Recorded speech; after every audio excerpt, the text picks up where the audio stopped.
I have a really big problem today. Okay, so my aunt, she's really nice. So she brought me, she went abroad. Okay, so she brought me this beautiful pencil.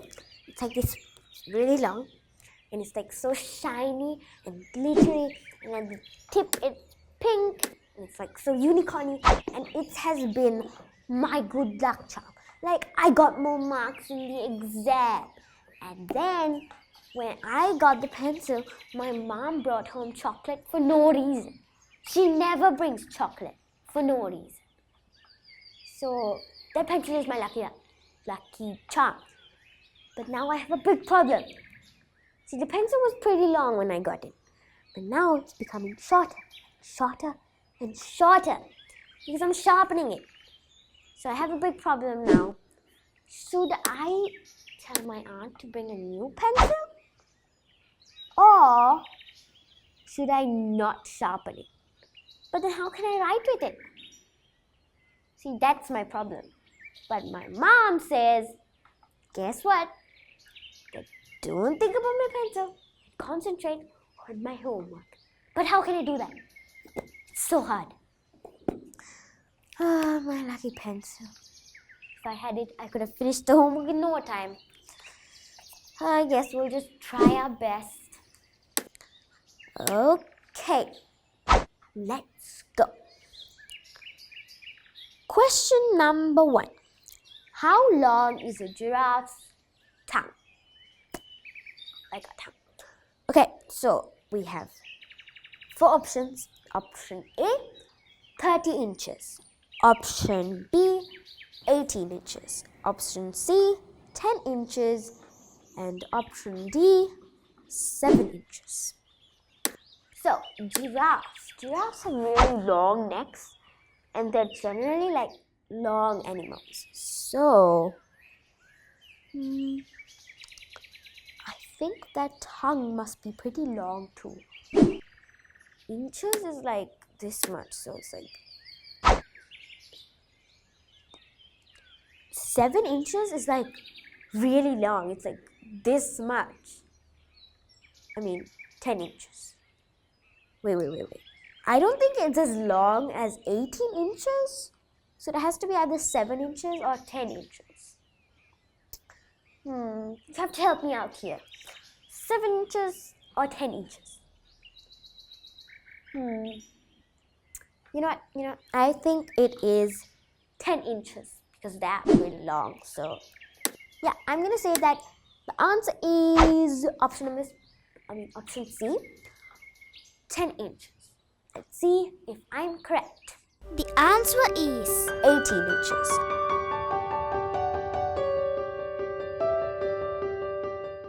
So my answer was wrong. See, if I had my lucky pencil, this would have been correct. But I don't have it. But still, I was close. The answer is actually option B, 18 inches. Explanation. I have an explanation. So the explanation is that a giraffe uses its long tongue to reach around thorns and grasp onto leaves of the acacia tree. So there's a tree called the acacia tree, and it's a big tree. And giraffes like to eat the acacia leaves. So there's a lot of thorns in that tree. So what they do is they use their long tongue and they reach out and only get the leaves, and they don't eat the thorns, which is the use for their tongue. That thick antiseptic saliva helps coat any thorns they may swallow. So because of their saliva, normally if we swallow thorns, we prick our tongues. But then because of their saliva, it's really thick. So the leaves won't prick them as much. The blue-black color of their tongue also protects it from sunburn. So, question number 2. Which species of monkey is not found in Africa? Option 1, baboon. Option A, baboon. Option B, vervet monkey. Option C, colobus monkey. And option C, golden lion tamarin. Okay, let's see. Baboons are in Africa, so it's not baboons. Vervet monkey. I think I've heard of that in Africa before. I don't think it's a vervet monkey. Colobus monkey. Colobus monkey sounds a lot like Columbus monkey. Christopher Columbus sailed to America. So America's not Africa. It's confusing. Let me think. Lion. Golden lion tamarin. Or colobus monkey. You know what? I think it's gonna be colobus monkey. So I'm gonna go with option C, colobus monkey. I'm not sure about this answer, but I hope it's correct. The answer is Golden lion tamarin. So my answer was wrong. It's actually the golden lion tamarin. It sounds like a beautiful animal.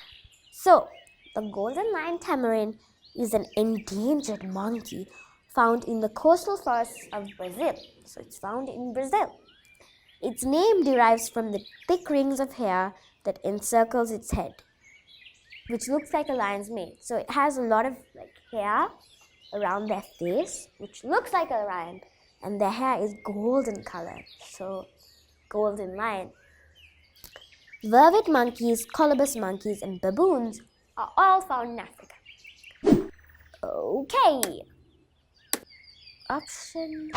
Question number 3. How many muscles are in an elephant's trunk? Okay, so there's 4 answers. Option A, 30,000. Oh, wait. Option A, 40,000. Option B, 3,000. Option C, 250. And option D, 100. I don't think it's 40,000 because that's a really, really, really big amount. No, it's not 40,000. I don't think so. That's too much. It's not 3,000 either because how can you have 3,000 muscles just in your trunk? That's too much, right? I think it's either 250 or 100. 250 or 100. Those are both really, really a lot of muscles. You know what? I'm going to go with the minimum option that I can, which is 100 muscles. I'm going to go with option number D, 100. I think this is correct because I don't think it can be 40,000. Let's see if it's correct. the answer is 40,000.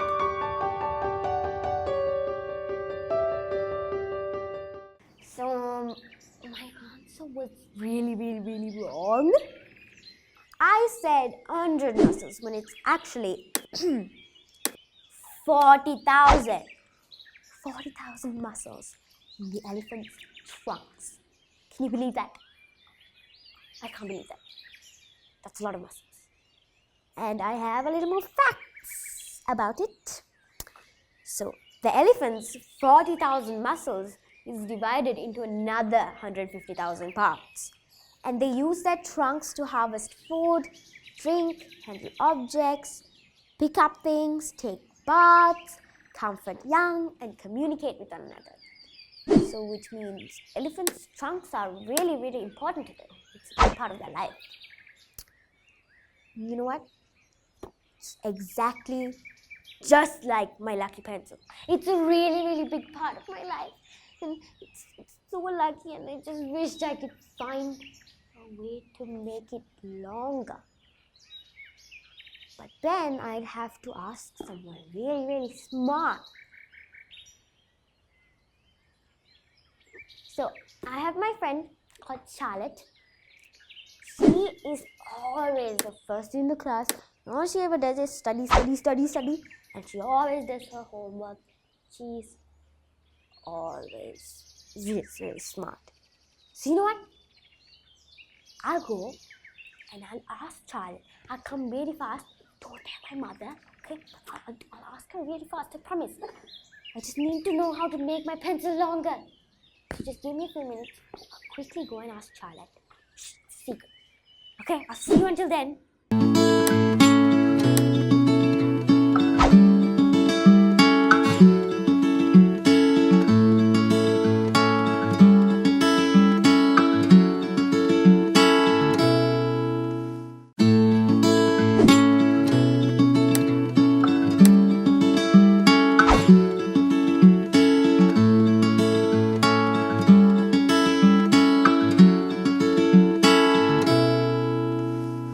Charlotte was there.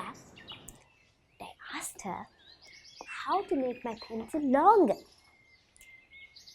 And then she said she didn't know. She's the smartest person in my class.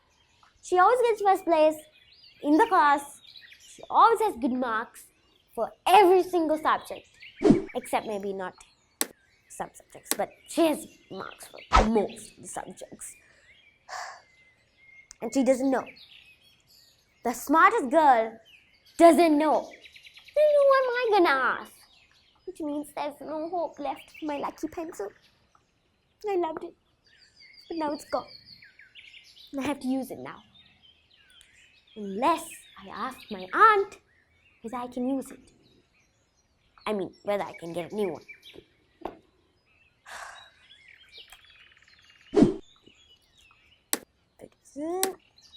But I guess I'll just do this now. So sad. Well, anyway, we'll move on to the next question. Question number 4.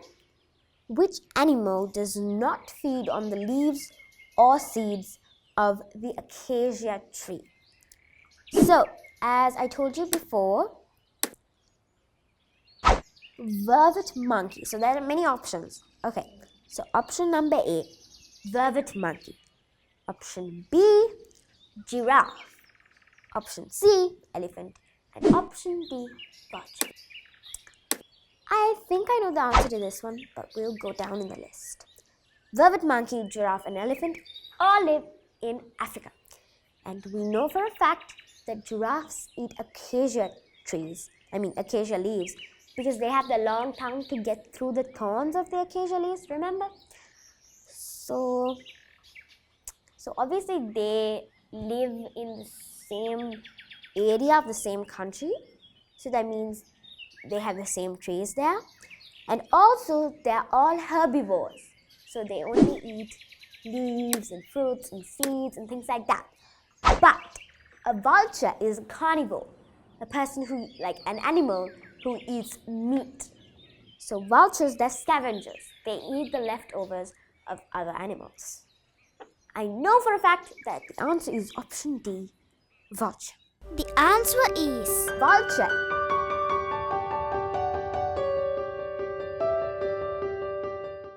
See, I told you I would get it correct.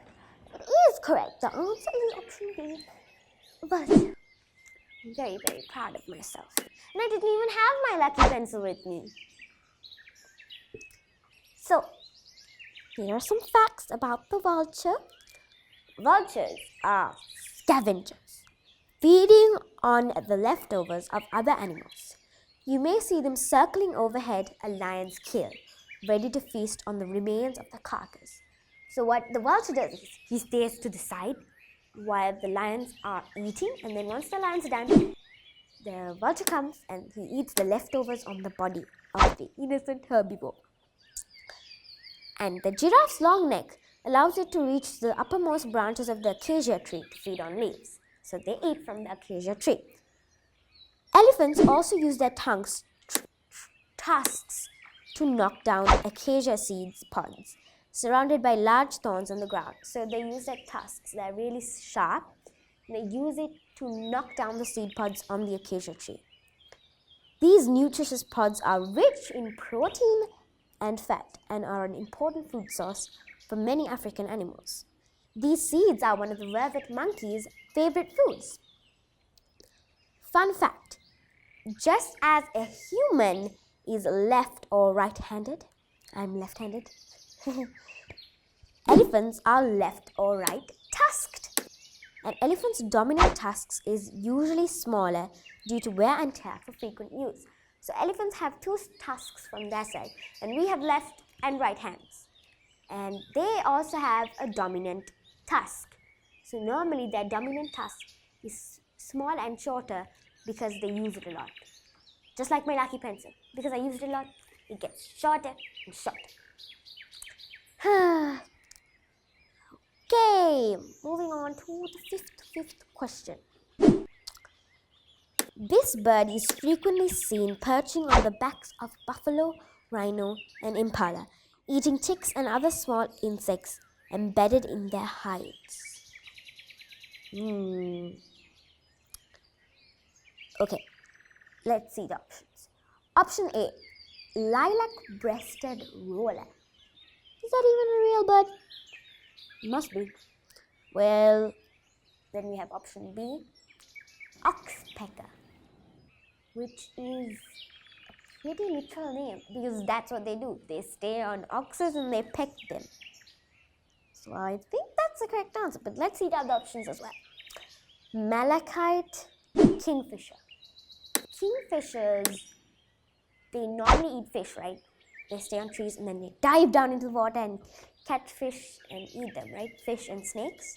So I don't think that's the kingfisher. And the kingfishers are normally bright in color, and the animals you see perching on top of buffalo and rhino, they are like a bit dull colored, not like kingfishers. And the weaver. The weaver is the bird which makes the really beautiful nests. They're so beautiful and they're like a little wasp shape and they're so nice. I'm pretty sure it's the oxpecker because the name has a very literal meaning. So yeah, I think that the answer is option B, oxpecker. I really hope that it's correct. The answer is Oxpecker.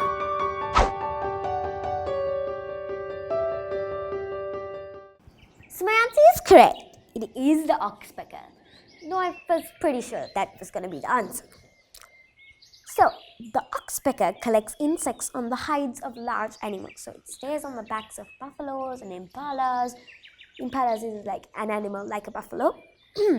So, what they basically does is they perch on the back of the buffalo and the impala and they eat the fleas that are coming onto the back of the buffalo because buffaloes are stinky. Everybody knows that. Woof. So, the oxpecker collects insects on the hides of large animals or mammals. The malachite kingfisher lives by rivers, ponds, and wetlands, as I said before. It perches on trees to hunt for fish and aquatic insects and crustaceans. The lilac-breasted roller, who is a real bird, lives in woodland and grassland areas, scouting on insects from the trees. Weavers, whose name derives from their elaborately woven nests, feed on seeds. So their nests are so beautiful, they're so creative. I don't know how birds do it. I wish I was as creative as them. But yeah, we'll move on to our last question. Match the name with the picture. One of my favorite questions. So we have 4 options. Option A, Temple of Luxor or Luxor. Luxor. And then we have option 2, Gateway Arch. And then we have option 3, Berlin Cathedral. And option D, Freedom Tower, Ground Zero. Really got to think about this one. Temple of Luxor. Is it like, this looks like an Egyptian kind of like temple. I'm pretty sure it is the Temple of Luxor. Let's look at our other options as well. So there's option B, the Gateway Arch. And this is not an arch. This is like a pyramid. It's not a pyramid, but like, it's not an arch. So I don't think it's the Gateway Arch. And it also doesn't have the shape of a cathedral. The cathedral has like towers and turrets. I don't think it's the cathedral. And there's also Freedom Tower Ground Zero. Ground Zero is often referred to the place as the place where the Pentagon is, right? So this is someplace in America. This looks like a place in a desert area. So I think the answer is option A, Temple of Luxor, because it matches with the picture. So let's see if my answer is correct. The answer is Temple of Luxor. So my answer was correct. Yeah, I'm so happy. I got so many questions correct, even without my lucky pencil. Yeah. Okay, so the Temple of Luxor, or the Luxor Temple, is a large ancient Egyptian temple complex located on the east bank of the Nile River in the city today known as Luxor. In Luxor, there are several great temples on the east and west banks of the Nile. Unlike the other temples in Luxor, the Luxor Temple is not dedicated to a god or a deified version of a pharaoh in depth. Instead, Luxor Temple is dedicated to the rejuvenation of kingship, where it may have been many pharaohs of Egypt who were crowned in reality or conceptually. Oh, so it's like normally ancient Egyptian pyramid complexes, they're built as like tombs of the dead kings, burial chambers of the dead kings. But this one wasn't for a burial chamber of a dead king or even for the gods. It was to rejuvenize kingship, to like really bring up kingship and bring it back up and honor kingship. So yes, that is what it was for. The most other parts of the temple were built by Tutankhamun and Ramesses II. Those are two really famous Egyptian kings. So this building is pretty famous. Also, we're done. Oh, also, I have a fun fact for you. Did you know that the Nile River is the longest river in the world? It's a well-known fact for you to remember. All right, my homework is officially done. Now I have to go think up ways how to make my pencil longer. Even Charlotte doesn't know. That means I have to think really hard. Or maybe I'll just ask my aunt to bring me a new one. I'll decide. Until then, see you next time.